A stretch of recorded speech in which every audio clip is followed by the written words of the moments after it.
The release of the Nintendo Entertainment System could be considered one of Nintendo's most important moments as a company. It almost single-handedly saved the video game industry from the video game crash in 1983, and alongside Sega's lesser-known SG-1000, launched the third generation of video game consoles, the 8-bit era, loved by gamers across the world. For players, it was a time of massive excitement and high-quality games, and for Nintendo, it cemented its place as a household name and paved the way for the massive success of the company going forward. But between the birth of electronic games and the release of the NES, there was much more happening behind the scenes than most people know. Nintendo had already spent over a decade juggling multiple business failures before reaching success, but the brand new frontier of electronic toys and video games presented a challenge that almost swept Nintendo off its feet before it could even properly enter the market. So how did Nintendo go from being a small Japanese toy-making company to an international phenomenon? And was this transition as smooth as they'd like it to be? To answer that, let's go back to Kyoto, Japan, half a century ago. In the 1970s, the world of games was on the cusp of a renaissance. Whispers of new technologies that would revolutionize the industry were all over the world. For the first time, toys and games with electronic components were accessible by the general public. And a certain Japanese toy company would not let these new possibilities pass by. Hiroshi Yamauchi, then president of Nintendo and renowned risk-taker, wanted a piece of the pie. For Nintendo, it was the start of an explosive decade. Gunpei Yokoi, father of the Nintendo Ultra Hand and the man responsible for the creation of some of Nintendo's greatest hits, had a meeting with a representative from Sharp Electronics in 1970, and that meeting quickly led to a business deal that would go down in history. It was the birth of Nintendo's Chaosenju light gun series. The Chaosenju was a range of electronic toy guns that would shoot a flash of light in targets with sensors that would react in different ways to being hit. The Chaosenju was one of the first toy electric guns to hit the Japanese market and be available for home use, and what a bullseye it was. Over 1 million units were sold. But the Chaosenju did much more than simply be another successful toy. It pioneered Nintendo's participation in one of the most important moments of the industry, the lifespan of the world's very first video game console. In 1972, the Magnavox Odyssey was unveiled to the public. The world's first commercial video game console was first released in North America, but Nintendo was ready to reach across the world for a piece of the possibilities it promised. With an incredibly lucrative business deal, Nintendo developed a Chaosenju controller that was compatible with the Odyssey in time for the console's worldwide release, and required the rights to distribute the console in Japan. The market had just emerged, and Nintendo was already doing all that it could to be a part of it. Alongside the many successes that the Chaosenju brought the Japanese company, the Toy Series' success can also be credited for leading Nintendo to dabble in another emerging and beloved industry in the 1970s, arcades. The success of the Chaosenju led to the creation of the Nintendo Laser Clay shooting system in 1973, buildings that replicated firing ranges which made full use of the Chaosenju. The laser clay shooting systems were built in places such as deserted bowling alleys, which were then equipped with electronic firearms and targets. The laser clay firing ranges can be considered some of the earliest versions of arcades and were very popular with the Japanese public, leading Nintendo to move a lot of money to open more ranges throughout the country. But sadly, the venture was short-lived. The firing ranges lasted only 5 years due to the oil crisis of 1973, which almost spelled disaster for Nintendo. The company bet a lot of money on the success of the shooting ranges, only for them to sink after half a decade. It would ultimately leave Nintendo deep in debt, but the market expansion was promising. Arcade machines and buildings like the laser clay were beginning to gain a lot of traction in countries like the United States. The electronic game market was just getting started, and Nintendo knew it. The video game boom continued into the late 70s with the massively successful release of the Atari 2600, which became king of a new and rapidly growing market. However, that was also the year Nintendo entered the market with its very own home console, released only 3 months earlier, the Nintendo Color TV Game 6. And what became of the very first foray of Nintendo into what would become its most well-known and successful niche? As it turns out, it wasn't even remotely interesting. It could play 6 games, all of which were different variations of electronic tennis. And the next console, the Color TV Game 15, it played, yep, you guessed it, 15 versions of electronic tennis. Both consoles ended up selling well, but due to research and development costs, Nintendo ultimately lost money from this endeavor. Between the disastrous end of the laser clay ranges and the lack of profit gained from the Color TV series, it seemed like Nintendo had bitten off more than they could chew. Perhaps video games was simply another failed venture like so many others in the past, and soon Hiroshi Yamauchi would abandon it for new, more profitable possibilities. However, that did not happen. It was too soon to give up. Although Nintendo could not find success with them, the Color TV series served as proof of concept. Nintendo had officially entered the video game market, obtained a taste for the market, and were hungry for more. The turn of the decade was quickly approaching, and Nintendo was about to strike back. After acquiring experience developing and distributing video games for the Color TV game series, Nintendo needed to choose its next attempt at the video game market carefully. At the time, games such as Space Invaders and Asteroids were becoming cult phenomena all across the globe, and the arcade scene was especially booming in Japan. The legacy of the laser clay shooting system returned in 1978 when Nintendo turned its sights to ride this trend. At first, Nintendo played it safe by releasing Computer Othello, which was a tabletop-type game similar to Reversi. The cabinet had an unexpected shape. It was horizontal as opposed to the standard vertical, looking a lot like a table with a controller on each side. Nintendo released more tabletop games in this style, with games like Block Fever and Space Fever before it was retired in favor of the industry standard. Looking to ride the success of Space Invaders, Nintendo released SF High Splitter in 1979, which looked and played very much like the game it was inspired by.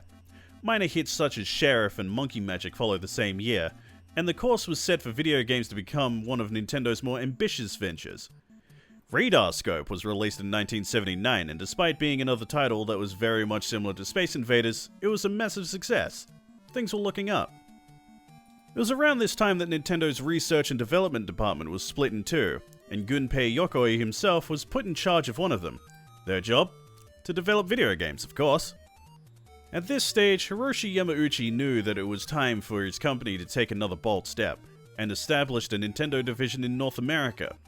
It was a massive leap in Nintendo's history to finally create an international division, especially for a traditionally Japanese company with so much history behind it. They had to do it right. Yamauchi chose his own son-in-law, Minoru Arakawa, as the president of the North American division. Yoko Yamauchi, Hiroshi's own daughter and Arakawa's wife, did not want to leave Japan and move to the USA, but Nintendo of America would be the opportunity of a lifetime for the company and their family. However, Yoko may not have been entirely wrong to be hesitant, as the start of the division was less than ideal. Arakawa had a lot of initial faith in Radar Scope, one of Nintendo's best arcade hits in Japan, and ordered 3,000 units of the cabinets. The issue, however, is that public interest for Radar Scope had already waned, and it was off the public's radar, as it were. When the cabinets arrived after a delay, Nintendo of America's warehouse was filled with 3,000 copies of a game that nobody wanted to play. Arakawa had to figure out a solution to this problem, and quickly. He came up with a plan. Nintendo would repurpose the cabinets by changing the cases and fitting them with a different game. It was a gamble, but the alternative was taking yet another massive monetary loss. They had to avoid this at all costs.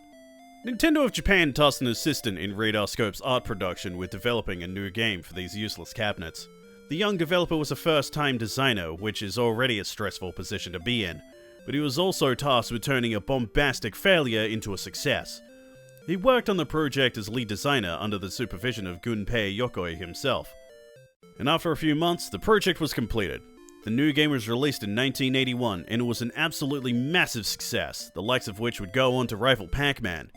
Not only did it frame Nintendo's entrance in the North American video game market, but it would also go on to become the highest grossing game 2 years in a row. That game was called Donkey Kong, and its young lead developer was none other than one Shigeru Miyamoto. Nintendo of America quickly put this new game into the existing cabinets and distributed the game to various different arcades across the United States. The results were astonishing. Nobody had ever seen a game quite like Donkey Kong before. It became an overnight success. Donkey Kong was Nintendo's first international smash hit, introduced two of its most iconic characters, and marked the beginning of an enormous turnaround. With Nintendo's name being made in North America, they continued to strike while the iron was hot. What followed was a massive conga line of arcade hits that shaped the 80s, containing some of the most famous arcade games of all time: Mario Brothers, Donkey Kong Jr., Punch-Out!, Duck Hunt, and more. Even with fierce competition, Nintendo's presence in the North American arcade market was absolutely massive throughout the 80s. The launches of the Famicom in Japan and the NES in the West were fast approaching, and between consoles and arcades it would cement Nintendo's grasp on the video game market. But there was one more project that Nintendo released in the 80s, something that would set the stage for the development of a particularly unique and beloved part of gaming history.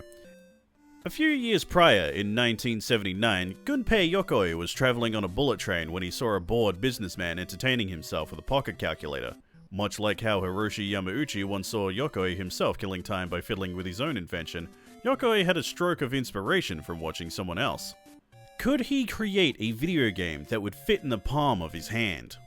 The answer came in the following year with the release of the Game & Watch series, Nintendo's first attempt at the handheld gaming market.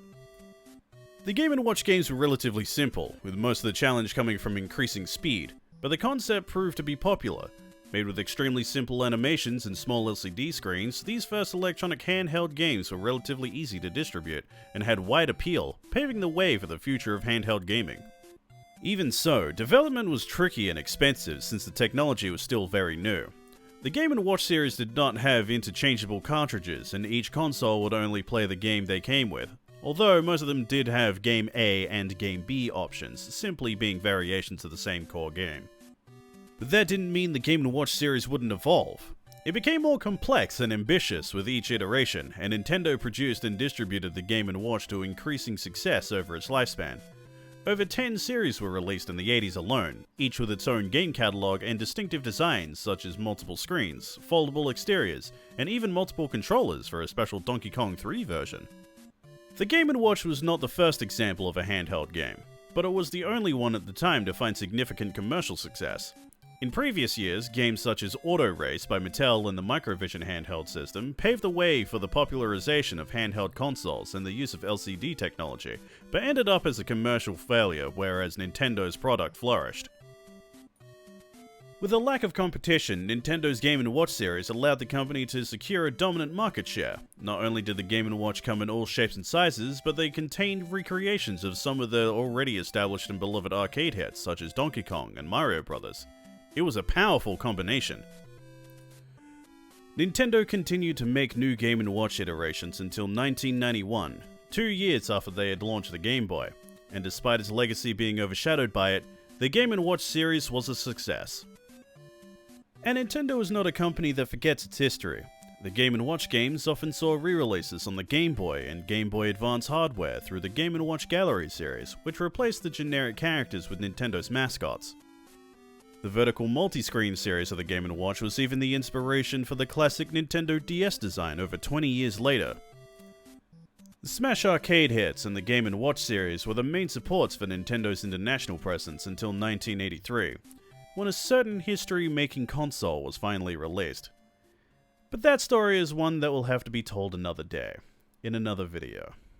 We here at Switchaboo have a lot more content coming, so if you enjoyed this video, please leave a like and subscribe. This was Switchaboo's telling of Nintendo's first steps into the video game industry before their most famous release, and we hope that you enjoyed it. Thank you so much for watching. The issue, however, is that public interest for radar scope had already waned, and it was off the public's radar, as it were. Who's writing these puns?